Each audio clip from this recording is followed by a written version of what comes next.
আসসালামু আলাইকুম। আশা করি আল্লাহর অশেষ রহমতে তোমরা সবাই সুস্থ আছো। তোমাদের অনেকের কাছ থেকে রিসেন্টলি অনেকগুলো প্রশ্ন আসছে যে ভাইয়া, আমার অ্যাডমিশন প্রিপারেশনটা কিরকম হওয়া উচিত, বা ভাইয়া আমার তো কলেজ ভালো আসবে না, রেজাল্ট একটু খারাপ করছে, তো আমার আসলে কি করা উচিত। তো আমার মনে হয় এই সবগুলো অ্যান্সার একটা ছোট ভিডিওতে দেওয়া যায়, এবং তার আগে হচ্ছে ছোট একটা গল্প শেয়ার করি। আমার নিজের লাইফ থেকে নেওয়া গল্পটা। আমরা তখন সম্ভবত ক্লাস 7-এ পড়ি। তো আমাদের একটা দৌড় প্রতিযোগিতা ছিল 200 মিটার।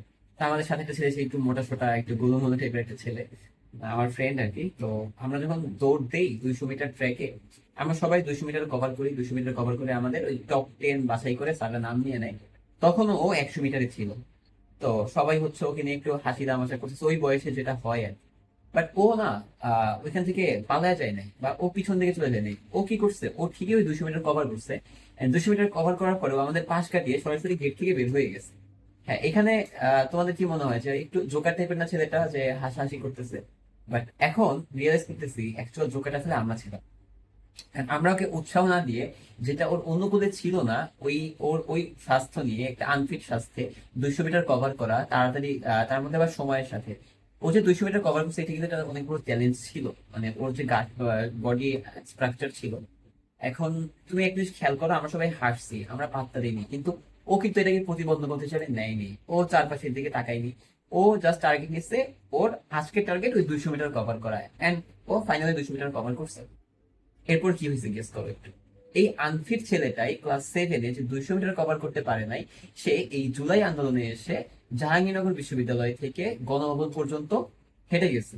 এই সকালবেলা এক দফার আন্দোলন। এই ছেলেটা এই সময় মারাত্মক লেভেলের নেতৃত্ব দিচ্ছে, মানে আমি অবাক হয়ে যাই সেটা নেতৃত্ব দেখলে। এন্ড এমন একটা সিন আছে যে, তোমরা যারা ঢাকাতে আছো, সাভারে হচ্ছে পুলিশ খুবই ডেঞ্জারাস একটা রূপ নেয়।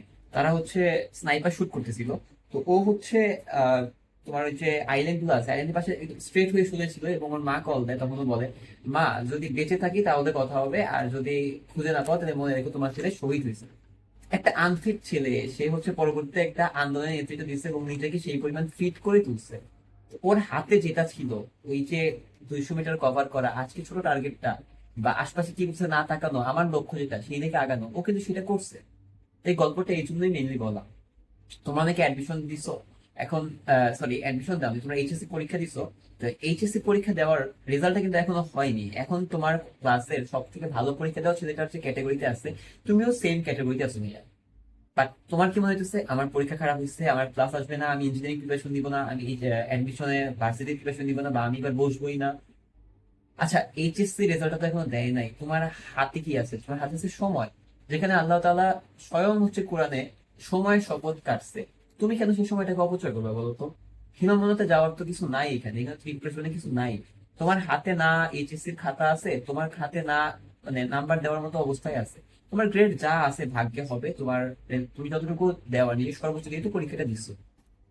তো এই যে রেজাল্টটা দিবে সেই দিনটা পর্যন্ত তুমি যেটা নিজের জন্য বেস্ট মনে করো, তুমি যদি মনে করো যে তোমার জন্য হচ্ছে ইঞ্জিনিয়ারিং বেটার, তুমি ইঞ্জিনিয়ারিং পড়ো। তোমার যদি মনে হয় মেডিকেল বেটার, তুমি মেডিকেল পড়ো। তোমার জন্য যদি মনে হয় ভার্সিটি বেটার, ভার্সিটি পড়ো না, তুমি সিলেবাসটা শেষ করো। এইচএসসি রেজাল্ট দেওয়ার আগের মুহূর্তটা পর্যন্ত তুমি সিলেবাসটাকে কভার করে ফেলো।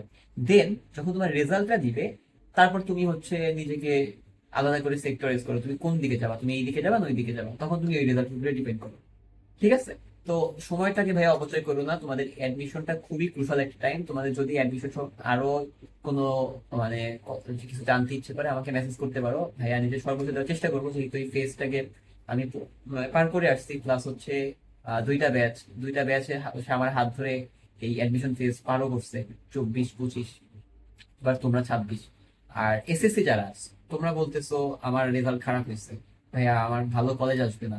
কলেজটা কি তোমার রেজাল্ট দিবে, নাকি তোমার পড়াটা বা তোমার নিজের যে প্রিপারেশনটা সেইটা তোমাকে একটা ভালো রেজাল্ট দিবে, ভালো জায়গায় একটা অ্যাডমিশন দিবে? তো তোমার টাইমটা ওয়েস্ট না করে, এই যে মানে এইচএসসি কলেজ লাইফটা খুবই শর্ট, বুঝছো? তোমাদের যারা বড় ভাই আপুরা তাদেরকে জিজ্ঞেস করে দেখতে পারো, খুবই ফাস্ট সময় চলে যায়। এই টাইমটাই এই টেনশনে, এই ডিপ্রেশনে, ভালো কলেজ হবে না, এই হবে না, সেই হবে না, এইসব নিয়ে চিন্তা না করে হ্যাঁ পড়ো। এইচএসসির জন্য আগে থেকে প্রিপেয়ার নাও, কারণ এসএসসির সায়েন্স আর এইচএসসির সায়েন্স অনেক তফাৎ। এখানে অনেক ডিটেলস থাকে, সময় কম থাকে, অনেক কিছু বুঝতে হয়, জাস্ট মুখস্থ করে পার পাওয়া যাবে না। আর বুঝতে তো হবেই, তাই না? বুঝতে দেখবা পড়াটা অনেক সহজ হয়ে গেছে। তোমরা যারা এসএসসি আসো তোমরাও হচ্ছে এখন থেকে প্রিপারেশনটা শুরু করো। যা হবে ভাগ্যের উপর অবশ্যই তাকদীরে বিশ্বাস রাখবা, পাশাপাশি নিজের সর্বোচ্চ দিয়ে এখন থেকেই কলেজের প্রিপারেশনটা নেওয়া শুরু করো। অ্যাডমিশন ক্যান্ডিডেট যারা আছে এই টাইমটা লাইফে আর আসবে না, বুঝছো? জীবনে অ্যাডমিশন টাইমটা খুবই ক্রুশাল, খুব ভালোভাবে কাজে লাগাও। আর যে কোনো সমস্যা হলে আমাকে জিজ্ঞেস করতে পারো। হ্যাঁ, তোমার সর্বোচ্চ, আমার সর্বোচ্চ চেষ্টা করবো তোমাদের হেল্প করো। সবাই ভালো থেকো, আসসালামু আলাইকুম।